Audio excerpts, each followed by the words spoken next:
On demandera à l'attaquant de pointe moderne d'être rapide afin de devancer les défenseurs et de pouvoir prendre la profondeur. C'est pourquoi on commence cet entraînement par un exercice complet qui vise à développer la vitesse. On placera ici un carré de 12 coupelles, où on devra alterner entre des pas chassés et des déplacements latéraux. On finira ensuite sur un sprint d'environ 15 mètres. Cet exercice nous permettra de travailler tout type de déplacement, qu'il soit vers l'avant, vers l'arrière et de façon latérale. Il sera de même intéressant pour renforcer ses appuis et sa vitesse de pied. On fera 6 passages au total, 3 passages sans ballon, puis 3 passages avec ballon lors du sprint. Le temps de repos sera d'1 minute 30 entre chaque passage. Il sera possible de jongler ou de toucher un peu le ballon pendant le temps de repos, mais la priorité sera de récupérer afin de réaliser des passages productifs. On passe après ça au deuxième exercice qui lui travaillera la vitesse avec ballon et la percussion. On effectuera donc un slalom sur toute la moitié de terrain.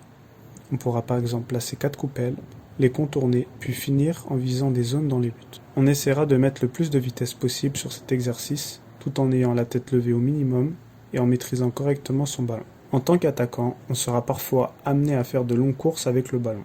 Il faudra donc être capable de mettre suffisamment de vitesse et d'avoir la lucidité nécessaire pour finir son action. On fera 4 passages sur cet exercice et on prendra 2 minutes de repos entre chaque. Le troisième exercice mélangera motricité, slalom des deux pieds et frappe au but. On commencera donc par une variante à l'échelle, on devra ensuite faire un slalom uniquement du pied droit et frapper de ce même pied, puis faire un slalom uniquement du pied gauche et frapper de ce même pied. Il sera indispensable pour l'attaquant, s'il veut jouer au top niveau, d'avoir la capacité de pouvoir marquer dans toutes les positions ainsi que des deux pieds. Le fait d'avoir qu'un seul pied rend le jeu trop prévisible et peut être plus facile à contrer pour le défenseur. C'est pourquoi, que tu possèdes un bon ou un mauvais pied faible, tu devras le travailler dans tous les cas afin de progresser dessus et d'élargir ta palette de jeu. On pourra faire différentes variantes de motricité à l'échelle sur cet exercice. On travaillera dessus sur une période de 10 minutes et on prendra le temps de repos nécessaire entre chaque passage. On passe à présent au quatrième exercice qui mélangera explosivité et précision.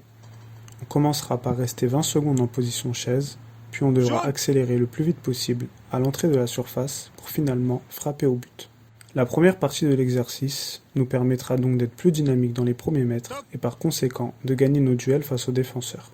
Il pourra de même nous aider à être plus résistants lors de nos protections de balles et de notre jeu dos au but, car on devra être fléchi et bien équilibré sur les jambes. On fera 6 passages sur cet exercice, avec un temps de repos d'1 minute entre chaque passage.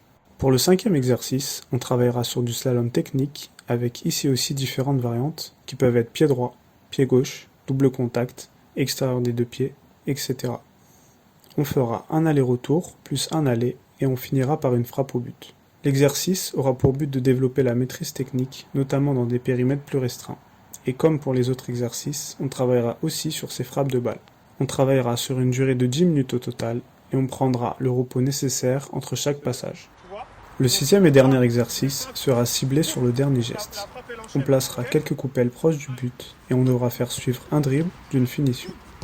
La clé ici sera d'effectuer le geste le plus rapidement possible. En match, il nous arrive d'être dans des situations où nous sommes quasiment arrêtés et où notre vitesse d'exécution au démarrage doit être très intense. C'est ce qu'on va travailler avec cet exercice. L'enchaînement, élimination et frappe. On pourra aussi ajouter comme variante le fait d'ajouter une feinte avant d'armer sa frappe afin d'élargir sa palette de finition. On pourra placer les coupelles à différentes positions, à droite, à gauche, au centre. On pourra de même commencer proche des cages puis reculer au fur et à mesure. On travaillera ici aussi sur 10 minutes au total. En résumé de cette séance, tu dois retenir qu'en tant qu'attaquant, tu dois beaucoup travailler ta finition et ce dans toutes les positions. Tu dois de même avoir des exercices de vitesse et de maîtrise technique afin d'arriver le premier sur le ballon et de ne pas le perdre. En guise de bonus, l'attaquant devra aussi travailler sa finition sur des centres pour travailler son jeu de tête et ses frappes en une touche. Il pourra de même travailler sa protection de balle et sa prise d'information afin de toujours situer ses adversaires et ses coéquipiers.